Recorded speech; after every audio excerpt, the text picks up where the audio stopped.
you going, fellas? Righto.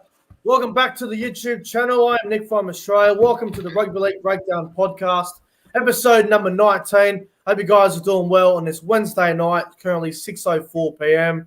We got a few things to go over tonight, but first, I want to welcome in special guest Trev from Shut the Gates. How you going, mate? Yes, very well, mate. Thank you for having me. As mate, always. I've been enjoying your Good Seasons podcast lately with Toby. That's been going pretty well. Thanks, mate. Yeah, and we're really enjoying it. It's going well so far. I'm loving it, mate. It's been absolutely fantastic. Also, big welcome to Sam Revel, mate. How you going, bro? Hey, Nick. Hey, NRL Vids. Trev, it's really nice to meet you too, man. Chat, hope you're all doing really well. Yeah, no, I'm looking forward to digging into tonight's topics, Nick. Well, mate, it's good to have you on as always. And NRL Vid 090, I can't tell if his iPad's playing up or not, but NRL Vid 090, if you're there, mate, how you going? No, I'm on the laptop now, so I should be all right. But yeah, I'm going fine. Jesus Christ, in the green room, you're on your fucking iPad, now you're on the laptop. I can't even keep up where you're fucking going. What's next? And you going on your phone? I'm only joking, bro. Anyway, I say hello to the chat. Everyone here's fucking sound berserk. I can't even keep up with the chat. G'day, Bosky. G'day, fucking Uzi Fanatics. Everyone's rolling in. Jesus Christ. It's hard to bloody control the chat. Good Lord. Yeah, so we've got a few things to talk about tonight. We're going to talk about Will Chambers. We're going to talk about the sledging. Obviously, he's been in the news lately with the sledging, which has been quite interesting. Gutherson apparently wants $1 million a year. I don't know how true that is, but we will talk about that.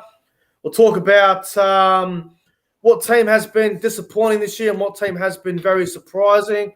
And we're also going to talk about should the Eels move on from Brad Arthur, which is another thing going around at the moment, which is quite crazy. It's crazy how a team can be in the top four still, but have all this bloody media pressure, which I think is ridiculous. But anyway, let's get bro. Let's move straight into it. Topic number 5. What we're going to talk about to start off with, Ash Taylor. Now the Canberra Raiders are apparently interested in signing Ash Taylor, worth $250,000 to $300,000 a season. As everyone would know, I am not a big fan of Ash Taylor. He's probably in my top 2 most hated players in the game. I'll give him credit. He has improved in the last couple of weeks. I wouldn't say he's playing great or anything, but I will say he is getting better. But the Raiders are interested in him, which I find quite strange. We'll start with you, Trev. Mate, do you think the Raiders should sign Ash Taylor? Yeah, definitely. Why wouldn't they sign it? Why do you think it's strange? I think it's shit. Well, yeah, you think he's shit, but he's still playing quite well. And he was on $1 million a year. If you can get him for $250,000 to $300,000, why not pick him up? He's better than Sam Williams. It probably is a good deal because, $1 million is crazy, as we know. But I don't know. I just don't know, because if you look at the Raiders, they got Jack White now who won the Dally M last year. And I wouldn't say he's at his best at the moment, Jack White. He's still playing okay. The Raiders have been up and down all year. Probably lucky to be in the top 8 at the moment. Ash Taylor's been playing 5'8" at the Titans. He's been playing second fiddle. Hasn't been controlling the side. Do you think Ash Taylor controlling the side would actually be a good thing, though? Yeah, sure. He was doing it for the years before that. They were still competitive. Imagine having someone he never really had a 5'8" beside him. That's true. Imagine if he had Jack White beside him. It could really open up his game. It could. Yeah, I mean, I'm not going to sit here and say that it's going to be the worst signing of all time, but I don't know. I just have a lot of question marks on Ash Taylor because we've seen at the Gold Coast, they haven't had the best 5'8" with him, which is fair. I mean, it's a bit like Milford. Milford hasn't had a good half since Ben Hunt left, really, to be fair. So maybe it's the same with Taylor because I think he had Kane Elgey at one point, which we all know how awful Kane Elgey as a player. Well, he was god awful. And then I think they had someone else. To be fair, he didn't even have a hooker either. He hasn't had a hooker really either. Nathan Peete was good, but he become the most blandest hooker in the game. It didn't evolve. So, he hasn't had, 3/4 of the spine with him for years. Yep. No, that is a good point. I mean, I think 250, 300,000 a year probably is the right price for Taylor. And I think if he does go to Canberra, it might be his last shot at a club, because we all know how bad he's been in previous years. I thought he was really average to start the year. He's been okay the last month or so, I reckon. He hasn't been, unreal or anything, but he's been solid. But maybe Canberra will be a good fit for him. Who knows? What about you, Sam? What do you think? Do you think he should go to Canberra? No way. I think Canberra would be daft to have him. The styles clash between Jack Whiten and Ash Taylor just would cause them to fall into a heap, in my opinion. Ash Taylor would not have ever felt that sort of cold before, so he may not play to his best strengths. Jack Whiten has been inconsistent. You don't know what sort of season he'll put up year in and year out, man. So if they're both going like bustards at exactly the same time, the Raiders aren't going to be firing a shot, in my opinion, man. I think the price is right, though, for Ash Taylor at 250 or 300.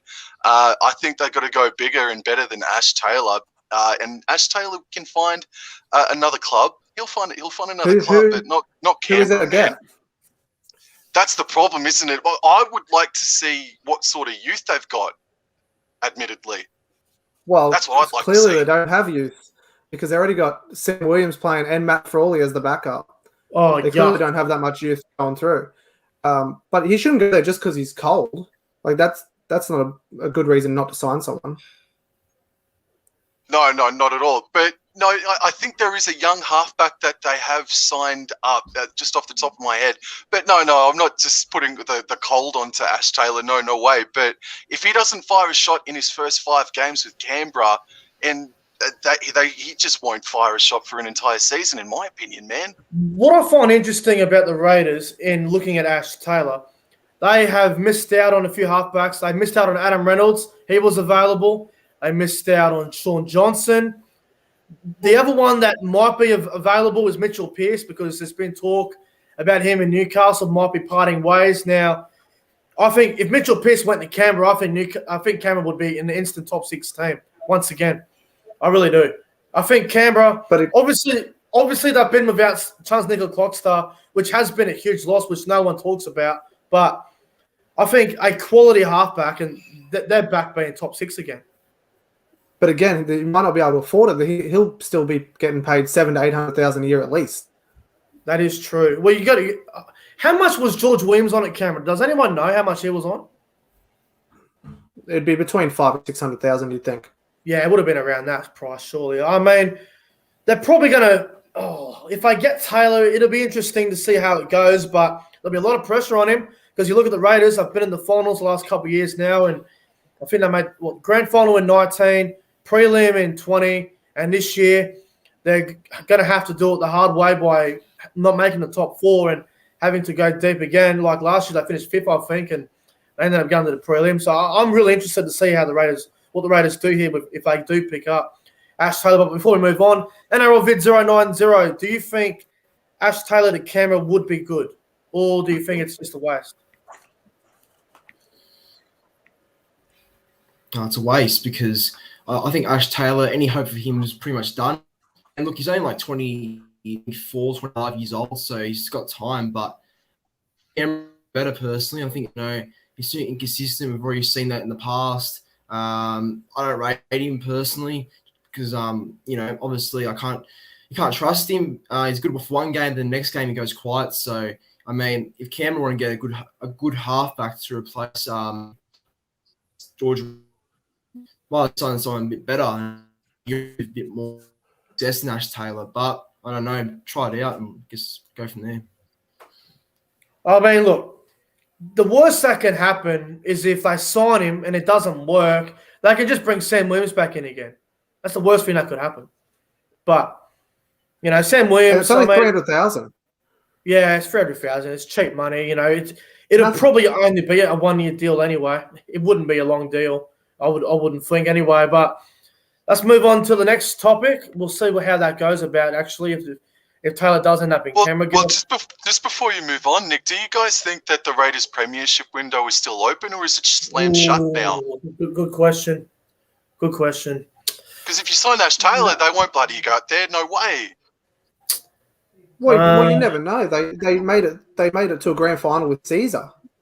They did. And people were writing Caesar off. People were writing Caesar off 3 years ago, 3 or 4 years ago. They were writing him off. Oh, but surely Caesar's a better player than bloody Taylor. Surely. But he's also older as well. And halves don't come into their prime till they're 26, 27, 28. He's only 25, right? Like he's still growing, and he hasn't had a spine even close to anywhere near NRL level. Let me have a look at his age, actually, while we're on it. Let me have a look. I do agree with you on Nathan Peets. That was severely disappointing for a couple of years there. But even a fullback, who they had, Will Zillman. William Zillman. Ash Taylor is 26. There you go. He's still coming into his prime. 300,000. If he gets him into the top 8 next year? It's a bargain. Yeah. No, fair enough. Fair enough. I think they could have went harder for Sean Johnson when he was available, but obviously he's going back to the Warriors. But it'll be interesting to see how they go. But Sam, your question about is the Canberra Raiders premiership window still open? I think it's just open, bro. It literally just is. I worry about the Raiders. It's very close. I think the window is out here. They're just there, the Raiders. It's just open. Yeah, it's creaking. Yeah, it's starting to slide a little bit. I agree. I don't think Canberra deserve to play finals this year. If they do, I think they've done well. I don't think they'll do anything if they do make it anyway. But they need a really good halfback, the Raiders. And I'll tell you right now, Jared Croker, I love Jared Croker. He's had a great career. He needs to really play better, man. He looks so slow and so out of touch, Ash and Jared Croker. And they dropped Sebastian Chris, all because Bradman Best gave him a bath a couple of weeks ago. And you can't tell me that Jared Croker's playing better than Sebastian Chris, but I suppose it's a little bit of loyalty there from Canberra. But Jared Croker's one player for mine. He needs to step up really quick because he's been terrible this year. Terrible. I know. There's like plenty of Rookie of the Year candidates like Dane Laurie, Reece Walsh and that, but Sebastian Chris has to get a mention. Oh yeah, at least. I love him. He's been outstanding. If he was in the market, I'd be signing him. Dead set. I'd be dead set. I'll take him at Parramatta. Oh, you'd love to have him over Tom Opacek or Wagga Blake. Oh, you hate Opacek, mate. You didn't hate Opacek. I've been shitting on him for years. I can't stand him. He's so bad. I don't know how he makes that Eels team. I really don't know. To be fair, though, Croker's past it. Passed it with these injuries. No, I can't see him coming back. He was always sort of a bland but really consistent player, good defender, sort of a good defender. But then at the same time, when the game's past him, those sort of players just passed him really quickly. And we're about to move on to, I think, one of them, topic number 4, Will Chambers, the sledging. This is something that's been talked about in the media, which I don't think it needs to be talked about in the media. I want to talk about it because everyone else is. Will Chambers, the sledging. Is it good for the game? I think it is. Trev, what do you think about this? Chambers, all this sledging stuff. What do you think about it? Yeah, good on him. Good on him. Go for it. If you can get a reaction out of the player, do it. Yeah. Like what? Like if you can take a punch, why not? Like they don't even punch anymore. There's no consequences for shit talking. Did you see the Kane Evans punch? Did you see the Kane Evans punch? Yeah, I seen it. It was a bitch punch. It wasn't even that good. And Shocking. Then he gets sent for 10 and loses the 10. Like it's great. If they're gonna buy for it, I'll do it every week. I'm with you. What about you, Sam? The sledging. What do you think? There is a line, though, isn't there? Like, we have evolved to the point where we really shouldn't be saying that your girlfriend's a whore bag and she took me dick fairly well the other night. You can't be saying you can't be saying stuff like that. I don't think so. So, and it's sort of, I think you guys are alluding to it there. Like, I think there should be some physical encounters for shit like that because they do get away with it now because it's policed so heavily, punches and biffs and whatnot. But yeah, sledging, there's always going to be a place for it in the game, whatever code you're in. And yeah, no, more power to him, I say as well, man. I could not agree more. NRL Vid 090 now. I know you had a little bit to say about the Will Chambers sledging when he gave it to Dylan Walker and Ola Kawatsu the other week when Manly played Cronulla on the Monday night. But surely you have to be a fan of the Will Chambers, the sledging, surely. I mean, I don't care. Like, I don't care about it, to be honest. I think it's, yeah, he do whatever he wants. I mean, I'm not the one who controls it, so I don't care. You know, I guess he gets a reaction out of the players, and yeah. I'll tell you what, I think it's great. Now, what I found fucking hilarious was when he grabbed that Warriors player's boot, threw it into the fucking empty stadium. There was no one there. It's like the security guard's just there doing absolutely nothing. He goes, "Here you go, security guard, have this. You want something to do? Here, go fetch the fucking shoe." But I think it's great. You know, if it's a tight game, you know, if it's 18-16 or something, and Will Chambers is trying to piss off the opposition, going, "Oh, F you," and all this, and whatever he wants to say, and just get under the skin of the opposition. And if the Sharks get a penalty for it and they have a kick to win the game, then fair play to him. Because, you know, I was watching when Latrell Mitchell was on the Dan and Camp podcast, he was talking about Will Chambers got the best out of him with the sledging and the niggle. So I am glad he's doing the grub stuff. And, you know, whether you like it or not, it's either going to help his team or it's going to fuck his team. And it did help the Sharks because Kane Evans got binned twice. Once for a punch on Chambers, which I think someone could have had 8 fucking schooners down. They would have thrown a better punch than that. And then I think he got binned for head slamming Will Chambers again. So it's safe to say that Will Chambers' sledging is getting under the skin of the other team. And he's been dropped this weekend for his poor performances. But I guess the other question to it is Will Chambers out of touch? Because he's getting old, he's getting slow. Trev, what do you reckon, mate? Is he getting old? Is he getting too slow? As I said, like, you know, he's just a solid player, I guess. The game's pretty much done with him. Like he sledges because he's got to do something good on the field. That's about all he does. Is sledge is, you know, he's just plugging a hole for him at the moment. Yeah, no, I think you're right on the money there. Sam, what do you think? Yeah, I agree with that assessment from Trev. That's tough, but it's fair, actually. I don't think he'll go around next season as well, but he's a hindrance to his own club at the moment, isn't he? Being dropped, and look, admittedly, this is ripping off straight from telly. NRL 360 half revealed what went down in the sheds after full time, and Andrew Fafita said that's not the way things are done around here, and not obviously, but there's probably a little bit of venom still left over from that grand final in 2016 between Chambers and the Cronulla Sharks. So yeah, he won the battle, but he didn't win the war, essentially, mate. Yeah, because I lost. Yeah, that's exactly right. Question for you, Sam. Do you think Fafita would have mentioned anything if the Sharks had won against the Warriors? Yeah, maybe. I'd like to think, yeah, maybe. I think there was it got really personal out there. So from what I understand, Sean O'Sullivan and Matt Lodge are brother-in-laws, and I think Andrew Fafita's big on family, and I think he probably would have still said, "Oi, just pull your head in just to touch the Chambers." So I think he still would have said something. Yeah, he probably would have. I mean, you know, Will Chambers is one of those blokes where I think the game's getting a little bit too quick for him. I think he should retire at the end of the season.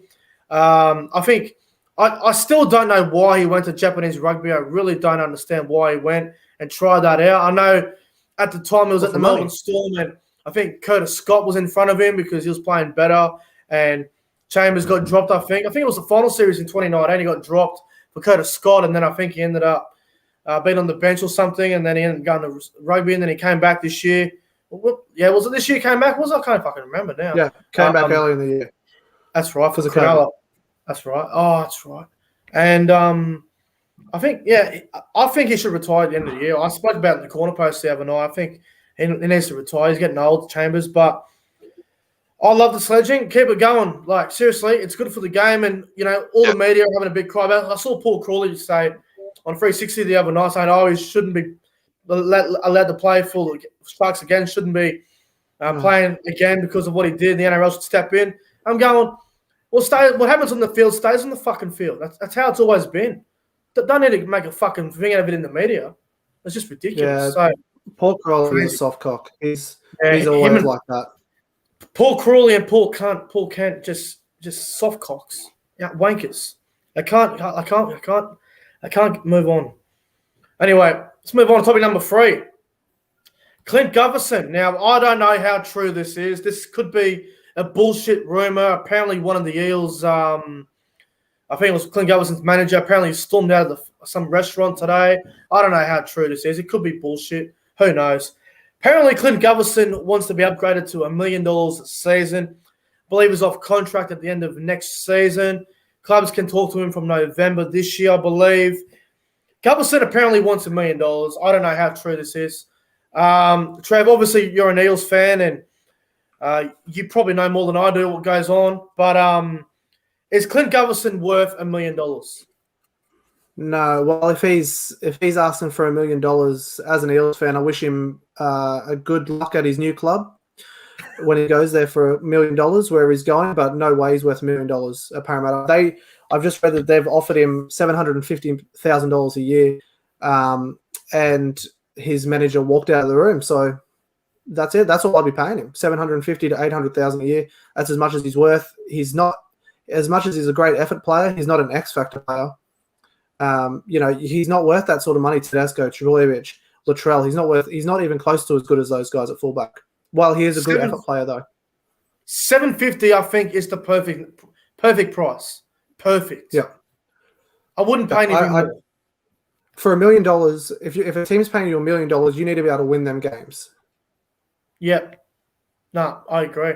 Sam, is Gutherson worth $1 million? No, I think the entire Parramatta Eels club should really look at their stocks from November 1st really carefully, because there's quite a lot of money and talent that's on the line that can be nabbed. Their premiership window is still open for season 2022, in my opinion, but the best of the lot is Clint Gutherson. He should get the biggest pay packet out of everyone. I think he's been their most consistent player for a couple of seasons now. But to ask for $1 million, man, it is a bit rich. It's a bit too rich. But we did just see, Mitchell Moses was out for 3 weeks, and Clint Gutherson was great, but he didn't change the game. He's not that big player that Parramatta need right now. And I would argue that Junior Paulo has been their most consistent player for the last couple of years. That's true. You're a Para fan, but I say that game against the Roosters, I thought he was their best player. I thought he worked his fucking backside off in that game in Mackay. And then, probably on either side of that, I would agree that he was more flat. But we agree to disagree. Again, Junior Paulo, Clint Gutherson. He's their best player, but they lost 28-0. Yeah, That's but crazy. I thought. But between Tedesco dropped a couple of balls that night. It was a drop-a-thon. But Clint Gutherson, from memory, I think he was the only player that actually had some Velcro taped to his chest that night. Yeah, but every fullback should catch the ball. And Tedesco's the best in the world, and he didn't do it. And that's not the only part why I thought he was that good in Mackay. But Junior Paulo, I can't disagree with you, man. He's been sensational for a couple of seasons now. But I think Clint Gutherson should probably get the biggest pay packet out of all these Eels that are now going to be now on the shooting range, basically, from November 1. I think Clint Gutherson has nowhere to go. I think Parramatta can actually low ball him. Where's he going to go? North Queensland, they've got $2 million sitting up there, but I'd hate to think that they'd offer him $1 million. Yeah, I mean that's a good question. I haven't even considered where Clint Gutherson could go or should go if he wants $1 million as well. Yeah, I can't think of any club that needs him. I think it's all in Parramatta's court here. I don't see there's anywhere where he's going to go to play fullback, especially like even if he went to the Cowboys, where you're going to put. I would put Val on the wing, but they're not going to pay two players close to $1 million a year to play one wing, one fullback. Yeah. What about with Gutherson as well? Trev, do you think Gutherson's a top 5 fullback in the game at the moment? Well, depends on the weekend, but probably not. I think he'd be close because you obviously Turbo, Teddy, Latrell's in that top 12, I reckon. Pappenhausen's better. Pappenhausen. He's probably like, and then Ponga and Gutherson, probably 5 and 6, more than likely. So he's definitely in the top 7. Anyway. But even, I would say Nico Hines is more an impactful player right now. Yep. And I think Will Kennedy at the Sharks, he'd be another one. I'd be up there. I'd probably say he's better than Will Kennedy, but yeah. Yeah, no, I do too. I think he's better than Will Kennedy. But I think Will Kennedy would be close to top 7, top 5 at the moment. He wouldn't be far off. Parramatta got to get this right, man. They have to get this right over the next year or so. They have to. We're about to talk about it in a bit, but they can't get it right until they get rid of a certain coach, that's for sure.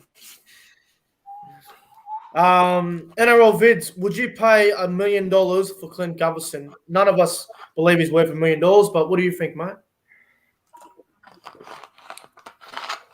No. No? How come? Why is that? No, he's not. Not that sort of player, like a Tom Trbojevic or Tedesco. No, that's fair enough. I mean, the only way I think Gutherson would ever get $1 million at Parramatta is if they won the comp and he was the fullback and if he was the Clive Churchill and all that. That's the only way I could see him ever getting $1 million at the Eels. That's the only way I could see it happening. I don't even think a Dally M medal would get Gutherson $1 million a season. I don't reckon it would anyway. But anyway, we'll move on. Topic number 2 now. This is quite interesting, this one. What team has been the most disappointing this year and the most surprising? So we'll start with disappointing. Trev, obviously at the start of the year, everyone has their top 8 and bottom 8 and their predictions and whatnot. What team for you has been the most disappointing this year? We're going to say Canberra, right? Canberra's the most disappointing team of the year. Canberra, yeah. There's not many teams. There's not that many teams in the bottom that you would say, that are on the bottom, but that you would have said we're in the top 8, right? It's Canberra for sure. I'm having a look at the top 8 as we speak. Newcastle are just outside it. I think that they would be up there. But again, Newcastle are crippled by injuries 3/4 of the year. Yeah, that is true. And when they play all together, their spine looks good when they're all playing together, especially now they've got Clifford. I think he's really evolving. Yeah, I don't want to talk about Jay Clifford. It's terrible just hearing his name, and he's going well. Unbelievable how it all works out. So yeah, I think Canberra's actually a pretty good selection. They're just in the 8 at the moment. They're 9 wins and 11 losses. So I think that's a fair point. And they have a tough game tomorrow night, which we'll get to later on. Sam, what about you, mate? Most disappointing team of the year. I know who you're going to say. I got to turn it on. Yeah, I think you do too. North Queensland, man, they have shown zero fire this season, man. They've gotten their wins out of pure luck.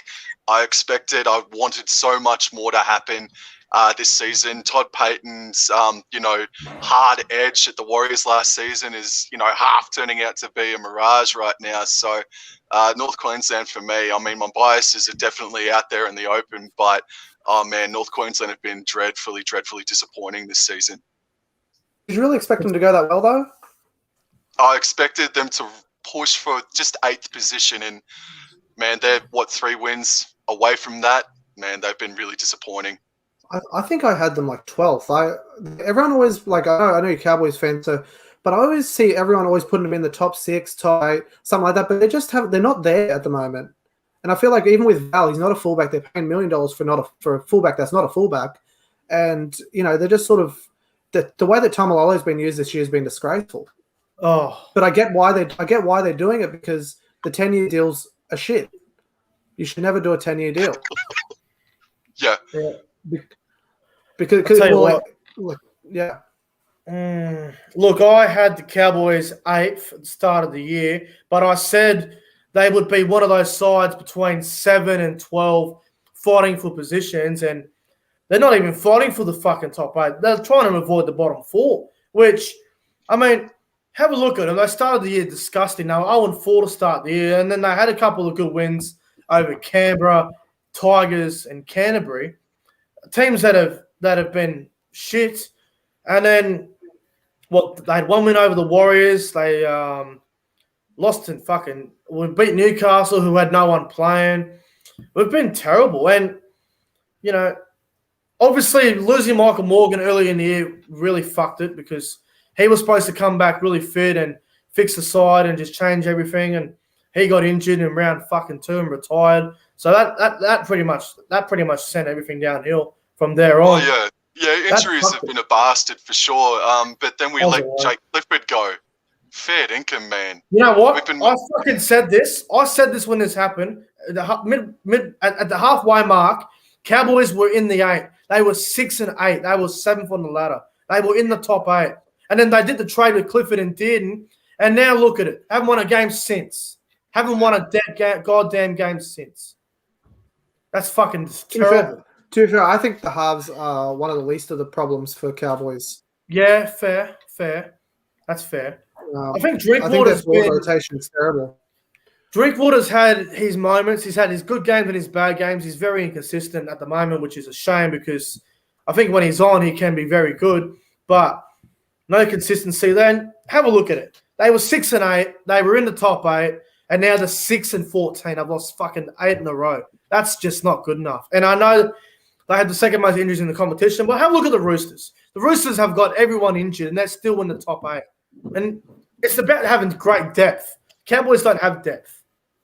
To be fair, you just said they were 6 and 8. Yeah, and that was a good thing. I know it's not a good thing, but they were in the 8. You have a look at Canberra and Gold Coast. They're 9 and 11. They're in the fucking 8. That's just crazy. I think whoever makes those 7 and 8 spots this year, I think they're going to have more losses than wins, and they're going to make the 8, which is crazy to think. But yeah, they have been terrible, the Cowboys. I think they've been really disappointing.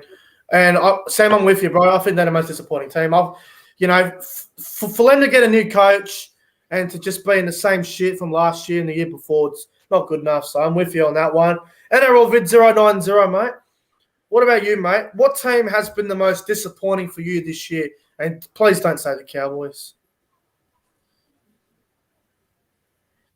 Yeah, it's gotta say it's Canberra, because they're expected to do a lot more this year, and obviously they haven't. So yeah, Canberra.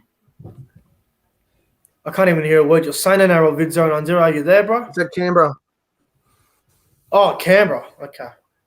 Yeah, that's it. Canberra. Yeah. 9-11. Yeah, that's it. funny comment. Rugby League history in the chat. You fucking funny bastard. Fuck me, dude. Too soon, bro. Yeah.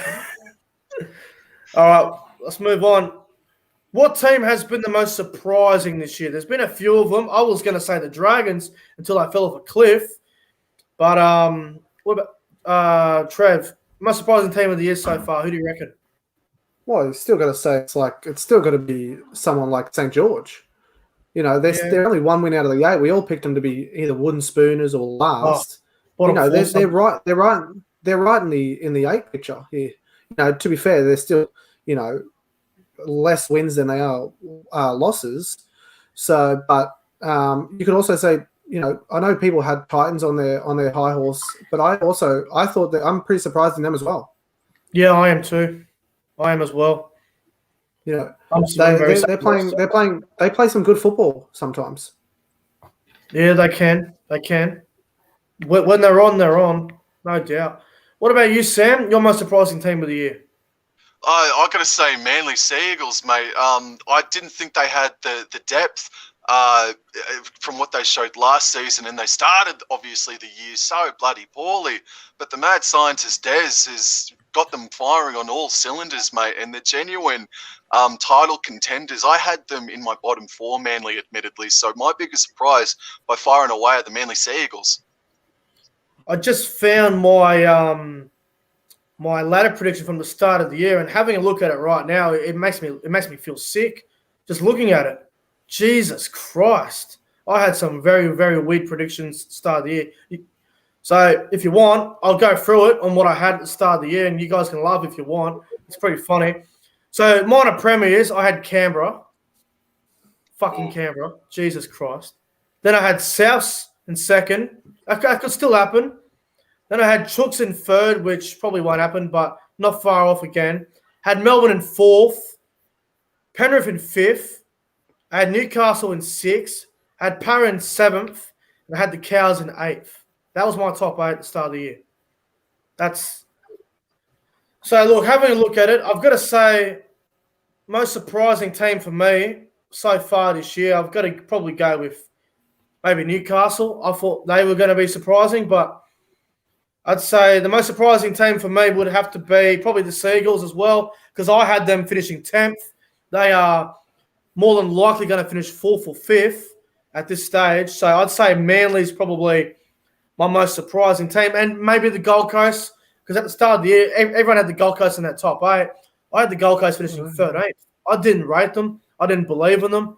And I don't think they'll make the 8 still. I still think they'll just miss out because they play South and Melbourne the next 2 weeks. But I think the most surprising team of the year would have to be Manly, because they were 0-4 to start the year as well. And when Turbo came back, they just went crazy. So I'd have to say Manly for me. I had Gold Coast 9th. I'm just looking at mine now. I had Gold Coast 9th, which is still possible. And I had Manly 10th. I don't think it wasn't a slack, like it wasn't saying Manly a shit or anything. It was just, can Tommy T stay on the field, which was, I think, a question everyone had going into it. Right. And it was just, and by history, it was just more like, no, we can't. Yeah, I think that's why I didn't have Manly in my 8. But if I had to change it, I'd kick the Cowboys out and I'd put Manly straight in there. I think my top 8, it's a good chance of actually happening. It's just I think the order is going to be a bit different. So if Newcastle can sneak in, and I think I'll get the whole top 8 right if Newcastle and Canberra sneak in. Except I didn't have the Cowboys in there, so they're fucked. But NRL Vid 090, mate. Who's your most surprising team of the year?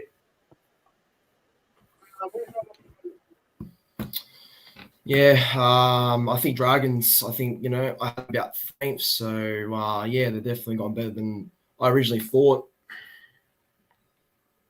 Yeah, the Dragons have been surprising, actually. I'm not going to lie. I think if the Dragons can somehow sneak into that top 8, which I'd be very surprised if they did, Griffin's going to be – I don't think he'll be coach of the year, because I think Craig Bellamy's already got that wrapped up. But I think Griffin would have to be very close to being up there for coach of the year if the Dragons did make the 8. But it's been a very surprising year. I think most of us have actually got majority of the top 8 right. It's just the 7 and 8 spot. I think we've all been a bit different in those positions. But we'll move on. The topic number 1. Now, this is a very interesting topic, this one. Should the Parramatta Eels move on from Brad Arthur as the head coach of the Eels? I've got a feeling what Trev's going to say about this, but should they sack Brad Arthur, Trev? Yeah, sack him now. Get rid of him. Why? I don't even care about him anymore. What's he doing? What's he doing? Just holding on to a job. I don't understand what he's done. What's the improvement from 2017 to 2020 to 2019, 2020? What's happened? He's done absolutely nothing. His squad's got stronger and stronger basically every year, and it's still turning out to be the same thing. The game plan's terrible. The edges, the defense structure's weak. The weakest in the competition almost. And the good teams just exploit it relentlessly every single time, especially Melbourne in the finals. We played Melbourne in every single final series, 2017, 2019, 2020, and they beat us all 3 times. There's got to be a change. Fair enough. Do you think if they did sack Brad Arthur, do you think some of the other players that he's recruited would leave, or do you think the roster would still stay the same? I don't care. If they want to leave because of him, see you later. Like, you're here for a team. You're not going to win a premiership under Brad Arthur. Those players are going to do nothing. Yeah, fair enough. It's a very interesting one because some people like it. Some people want him gone. Some want him to stay. It's a very interesting situation. And I think if the Eels go out early in the finals, I think he's fucked. I've said it from the very start. If he doesn't get to a prelim this year, automatically sacked. I said that in the preview at the start of the year. It needs to happen. Like, he needs to take the next step. Otherwise, find someone who can. Yeah, no, fair enough. Sam, what do you think, mate? Should they get rid of Brad Arthur? As I said before, I think the Eels' premiership window is still open. I do like their roster. I don't know what. I think it could be the coach that is the problem, game plans or what have you. But I don't know who you'd go for if he is to get the sack. But next year is judgment day for him, Brad Arthur. I'd be going for Shane Flanagan. Flanagan. And if not him, why not throw the checkbook at Wayne Bennett for a year? He wants to coach the new team. Give him a year or two, and just see what happens. That's actually a really good point you make, but I'm going to disagree. I don't think they should sack Brad Arthur. I don't think getting rid of him is the answer. I think at the start of the year, when we all did our predictions and we all had a look at each team one by one, and everyone went through it.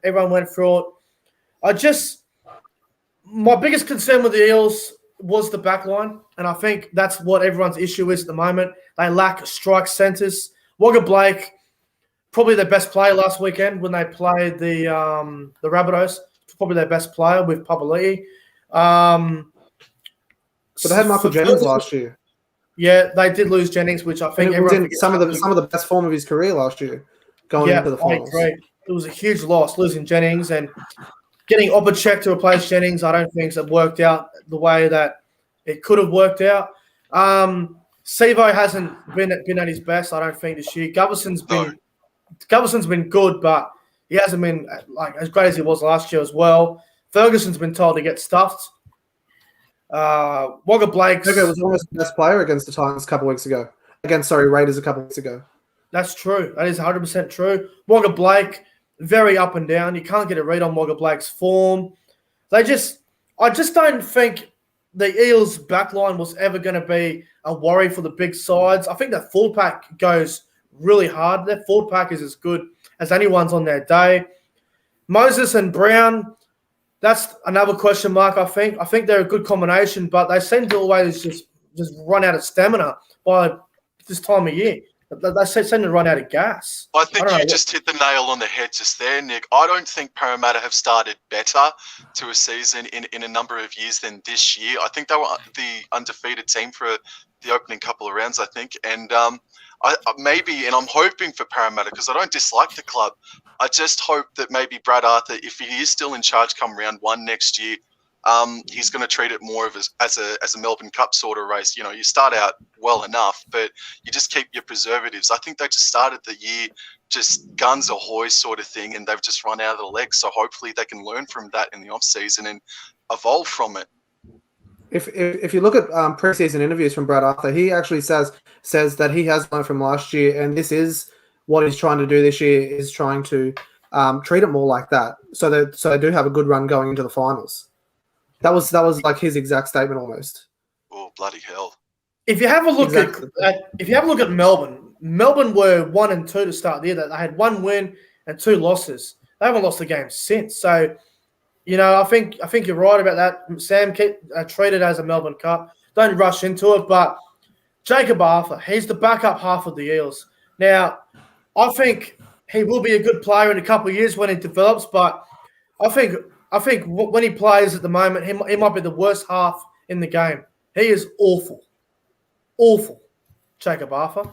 He might be the worst halfback in the game at the moment when he plays anyway. I think he's fucking terrible at the moment. I think he'll get better maybe in a couple of years when he develops more, but at the moment I think he's just absolute shithouse. Now, should Mitchell Moses be playing? Now, he had that back fracture. I'm not convinced he's 100% fit. Should he be playing? He clearly wasn't 100% fit on the weekend. Yeah, there's no way. I don't think. But that's a problem.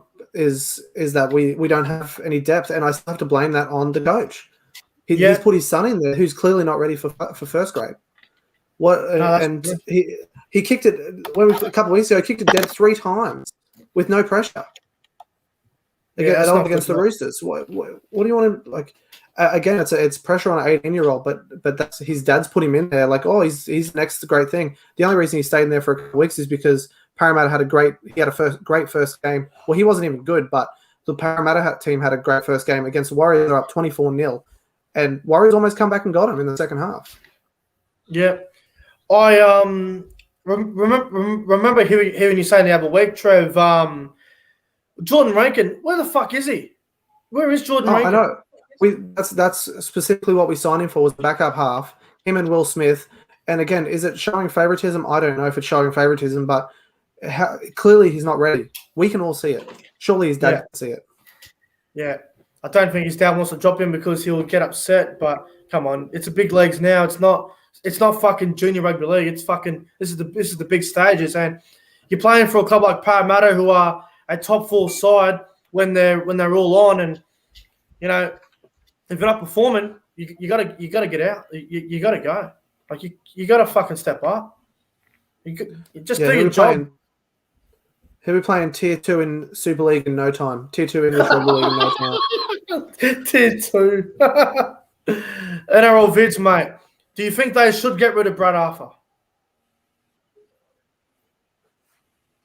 Yeah, I guess for the time he's been there, they haven't really had they've had success, but they haven't really gone that next level, like, you know, past semi-finals footy and that. So I think it's time for a change. Yeah.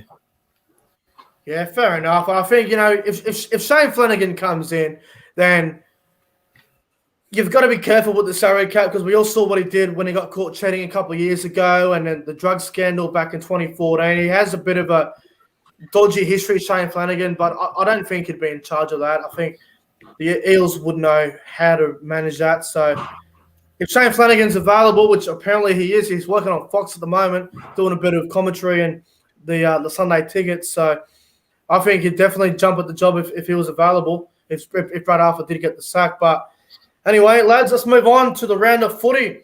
Round 22. I believe it's Women in League round, I believe I heard the other day. Yes, I didn't even know about it. Is it Women in League round? I didn't even hear about it. Yes, sir. Well, good market by the NRL. Wasn't even listening to Women in League round. Fucking NRLW. How fucking boring is it?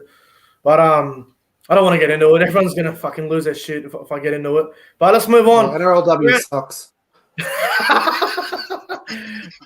Trev, I was watching that video you and I think it was on the podcast where you were just taking the piss out of the fucking the women in the photo. State of Origin. Yeah, that's the one. Fuck it, now. Would you throw this chick around, and like which row would you, and all this? That was fucking brilliant. But let's move on. Round 22 of the NRL kicks off tomorrow night up at the Sunshine Coast Stadium, kicking off at 7:50 p.m. Melbourne versus Canberra. Melbourne are $1.05 favourite. It's unbelievable. Canberra at $9. Trev, who wins this game, and who do you think will score a try in this one? Oh, it was clearly Melbourne's going to win. You could just put down basically half the back line for Melbourne, they'll probably score. You put Oldham down for a double, I guess. Melbourne 19 plus. 19 plus for the Storm. Yeah, that's being safe. Yeah, that's being safe. Yeah, fair enough. Sam, mate, Melbourne, Canberra, give us a margin and give us a try scorer. Yeah, I think Canberra can score probably 2 tries, and I think the scoreline in the end will be similar to what it was this season, something like a 34 points to 10 scoreline. So if I'm going to back Raiders in for a try, I'll go Elliot Whitehead as an anytime try scorer. Wow, Elliot Whitehead. All right. Well, hopefully he runs over that fuckwit Feliz Kafusi. That'll be good to watch. But NRL vid 090, mate. Melbourne or Canberra, and mate, give us a try scorer and a margin. What do you reckon, bro? Melbourne 13 plus, and Nico Hines will score a try. Nico Hines will score a try. Yeah, fair enough. Yeah, I'm with you. I reckon Melbourne win well here. Melbourne probably 26 plus. I think they'll win really easy. And I reckon Josh Adokar will score 3 tries tomorrow night. He'll get a hat trick on that wing. Melbourne love going that left side. So Melbourne 20 plus and Addo Carr will get a hat trick. Friday night footy, double header at Suncorp Stadium, kicking off at 6 o'clock. It's the Dragons and the Panthers. Panthers are $1.10. Dragons at $6.50. Trev, what do you reckon for this one? Dragons, Panthers. Well, it just depends if Nathan Cleary plays, depending whether it's 1 to 12 or 13 plus, I think. Yeah, I'm going to go. If Nathan Cleary doesn't play, I don't think he will. I'll just go Penrith 1 to 12. Yeah. I think Dragons are a pretty resilient bunch, I think. And, Jack Bird's not a bad fullback. I think he's a better 5'8", and I'll go shit. We'll go Brent Naden on the wing for a try. Brent Naden. Sounds good. Sam, Dragons or Panthers? Yeah, it's difficult to say if it's going to be 13 plus or 1 to 12, but I think I can see something like a 24 points to 12 scoreline for Penrith. And I think Isaac Tago will get a try and they'll beat Dragons tomorrow on Friday night. Look, I think the Dragons will be competitive, but I don't think they can win the game. The Dragons could lead at half-time, but I think the Panthers will win. I think they'll win well. Cleary's, I think, 90% chance of playing, I heard today. So I'll go the Panthers, 13 plus here, and I reckon Matt Burton will score another try. He's been playing well, Matt Burton, so I reckon he'll score a try. Why would you risk him against the Dragons? Yeah, you wouldn't risk him. I think he'll play next week when they play South. That'll be a good game. I reckon that's a good game to come back on. Yeah, it is. It is. And NRL bid 090, mate. Dragons, Panthers, and what try scorer? Panthers 13 plus, and I guess Charlie Staines. Charlie Staines, yeah, he's due for a big game. He's been a little bit quiet lately, Charlie Staines, but I think that's because Nathan hasn't been there, so it's been affecting his game a little bit, I reckon. Let's move on to the other game Friday night, kicking off at 8:05 p.m. up there at Suncorp. Broncos and the Roosters. Roosters are $1.20. The Broncos at $4.50. Trev, what do you reckon here, mate? Yeah, Roosters 13 plus. It'll be tight early like it always is against the Broncos. It'll probably be 12-6 all. Who knows? Then the Roosters will kick up and be 34-14 or something like that. Yeah, and I'll go. I don't know who's playing. Daniel Tupou. Yeah, no, good call. Tupou's always got the back for a try scorer. Sam, mate, Broncos or Roosters? I think this will be close, actually. I just have this feeling Brisbane Broncos are going to get some sort of upset over the next 3 odd weeks. But I'm going to tip the Roosters. I think the scoreline will be something like 20, 21 points to 14. And I'll actually go Sam Walker to slot a field goal. All right, I like that one. NRL vids, mate. Broncos and the Roosters.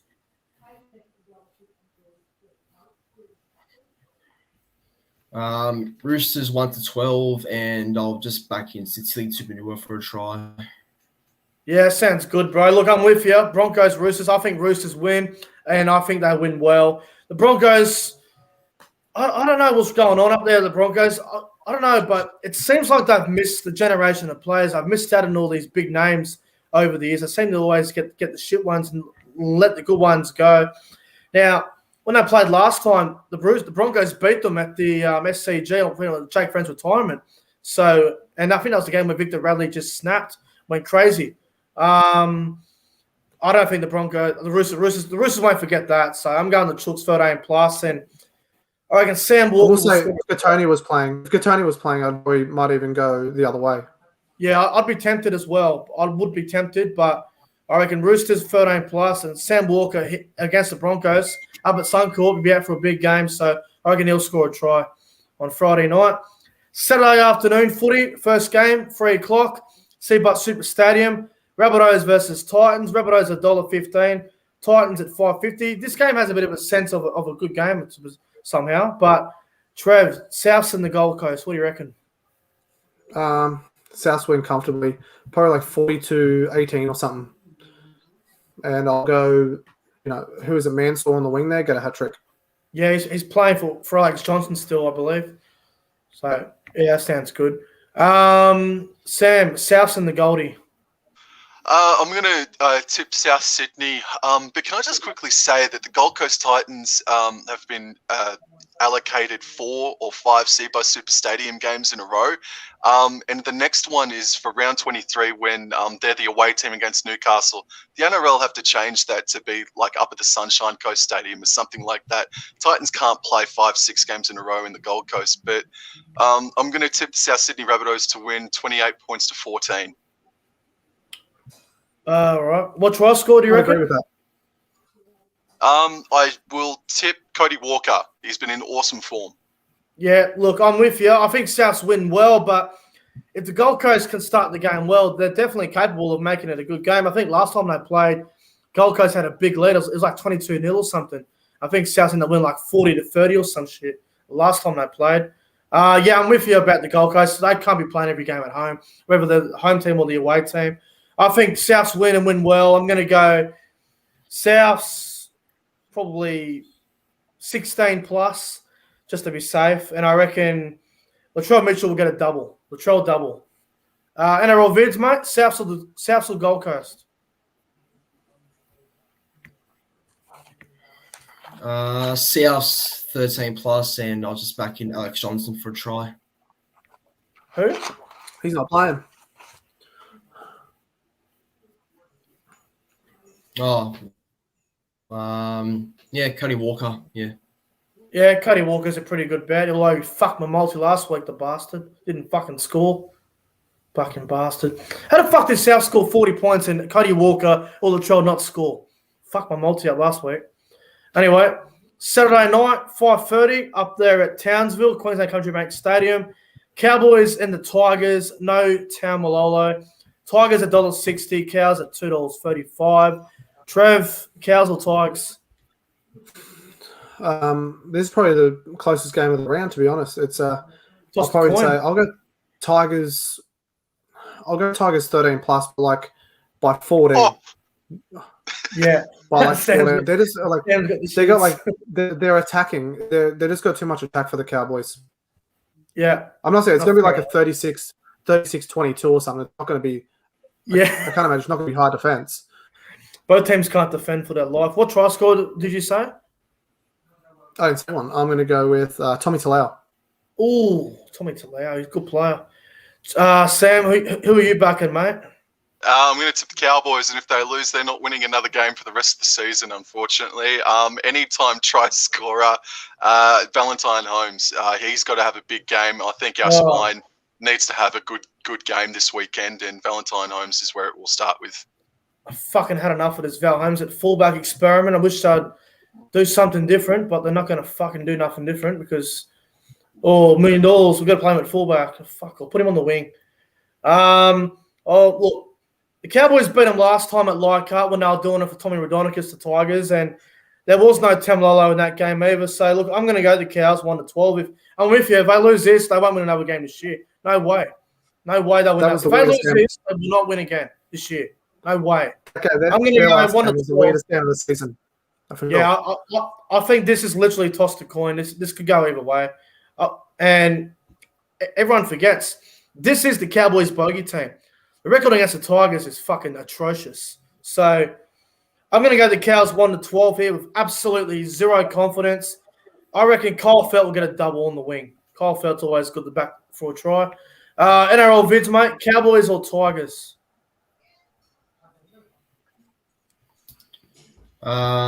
Tigers 12 and Kyle Felt will score a try. All right, fair enough. Saturday night. What? Well, hang on, mate. No, just looking at Rugby League History's comment. Fuck a duck. Anyway, sorry. The Tigers and Cowboys played each other twice in the finals in 2005, right? Yeah, they did. I just want to remind you. Thanks, bro. That game just gives me fucking depression. Just fucking hearing it. Jesus Christ. Hey, you know what? Hey, Cowboys have played Parramatta twice in final series, haven't they? What are Parramatta like against Cowboys in final series? That's okay. We've only played them twice in the finals, bro. It's not like we played them like 6,000 times. Like we played Brisbane every fucking final series. But anyway, Well, it's just happening at the moment. It's just like Parramatta in Melbourne. it pretty much is, isn't it? Let's move on to Saturday night, 7:30, Sunshine Coast Stadium. It's the Manly Seagulls and the Parramatta Eels. Now, I think the loser of this game, I reckon, misses the top 4. That's how important this game is, I reckon. Manly are $1.20. Para at $4.50, 7:35 Saturday night. Trev, I know you're an Eels fan, and they've been up and down lately, but do you think the Eels can win this? No, I don't. I think Manly will win 13 plus, and I would say Ruben Garrick and Jason Starr both to get doubles. Ooh, fuck, I don't mind that either. That's not bad. Sam, what do you think of this one, mate? Yeah, with all due respect to Trev, but there's a high possibility that Manly put a real flogging on Parramatta this weekend, and I'm going to tip. How can you not go past Tommy Turbo to score a try?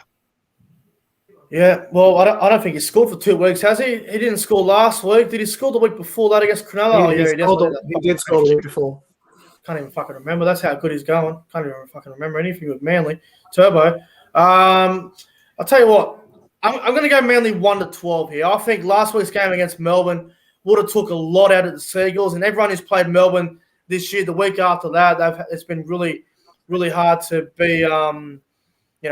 It's hard to find that energy the next week because when you play Melbourne the week after that, you're normally a bit rocked the week after. So I think Parramatta, they have to be better than what they've been in previous weeks. So I think this will be a tight one. I'm going to go Manly 1-12 here, and I think Turbo will score 2 on Saturday night. NRL Vids, mate, obviously you're a Seagulls fan. Manly or Para, bro? I shouldn't even have to ask that. Manly by how much?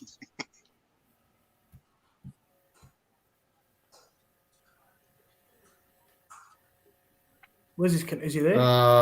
Yeah. Look, probably Manly will win 1-12. Okay. Manly 1-12, and Saab will score a try. Yeah, fair enough. Saab's been playing pretty good this year at the Seagulls. Let's move on to Sunday afternoon footy. I believe it's a double header at Redcliffe, which is going to be great.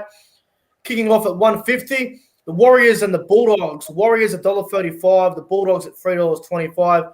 This is a typical game for the Warriors to fuck up, where they beat a top 8 team in the Sharks and then lose to a bottom side. This is a typical game where the Warriors would lose. Trev, Warriors or Dogs? As you said, this is a sort of a shit game for the Warriors. I'm going Bulldogs 1-12. Oh, fuck. All right. Fuck. Canterbury Bankstown Bulldogs. Yeah. Who do you think will score for the Dogs? I'll go Luke Thompson. Is he back? Is he back? Is he not playing? If he's not playing, then I'll... Oh, actually, Ryan James. I'm going Ryan James. The lone replacement. Yeah, Ryan James. Yeah, he's playing. Luke Thompson's not back yet. Fuck, all right. But I will say, I think Dallin Watene-Zelezniak's going to score as well against his old team. I think he got suspended, did he? Oh, Dallin, did he? Yeah, he got a week. I fucking found out last night. I couldn't believe it. Oh, well. There you go. Ryan James. It's supposed to be the fucking Dallin Watene-Zelezniak Cup as well, and he's not playing. Mm-hmm. It's fucking nuts. It's going back to the Steve Price Cup, mate. Yeah. Sam, Warriors or Dogs, mate? In the Battle of the Basket cases last week, the Bulldogs came out worse, didn't they? And I tipped the Bulldogs to win, but boy, howdy, they were ordinary. I'm going to tip the Warriors to win this, and I've said it once and I've said it twice. I like Chanel Harris-Tavita and Reece Walsh as a combination moving forward for the Warriors, and I'll go Chanel Harris-Tavita as an anytime try scorer. Yeah. I'll tell you what, this is a really hard game to pick because the Bulldogs, they're a very awkward team to play at the moment with how the Warriors, apparently, they can still make the A, which I did not know about. I thought they were gone. But it's hard to imagine the Warriors still getting into the top 8. But I think the Warriors win 1-12 here. Absolutely zero confidence. And I reckon Adam Fanil-Blake can score a try in the front row this week. I reckon he can crash over for a try. NRL Vids, mate, Warriors or Dogs? Warriors 13 plus, and I'll pick Marcelo Montoya to score a try. He used to play for the Dogs, didn't he, Montoya? So, yeah, fuck. All right. And the final game of the round. Now, in my opinion, I believe this is the game of the round. Sunday afternoon, 4 o'clock, Sharks versus Knights. Knights $1.45. Cronulla at $2.75. Trev, Sharks, Knights. Really important game for both teams here. Who do you reckon will win this one? Knights 13+ will win. Ooh, fuck. I just like their spine now.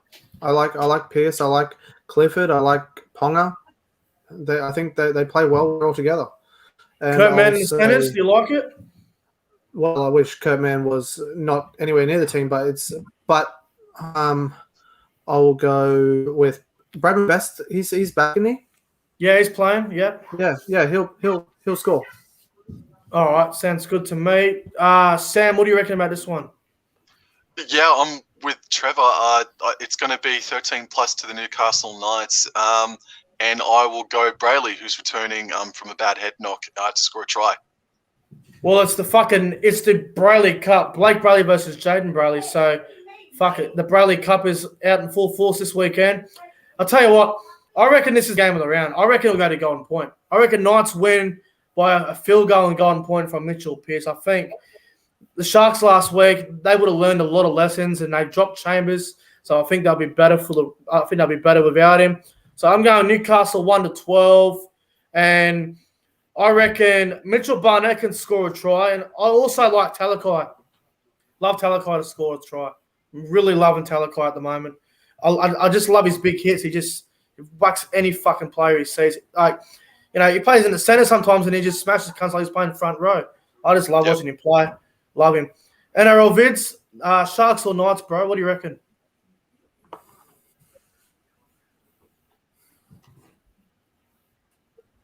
Is he here? Where is he? No, Knights 1-12, and Sione Katoa for the Sharks will score a try.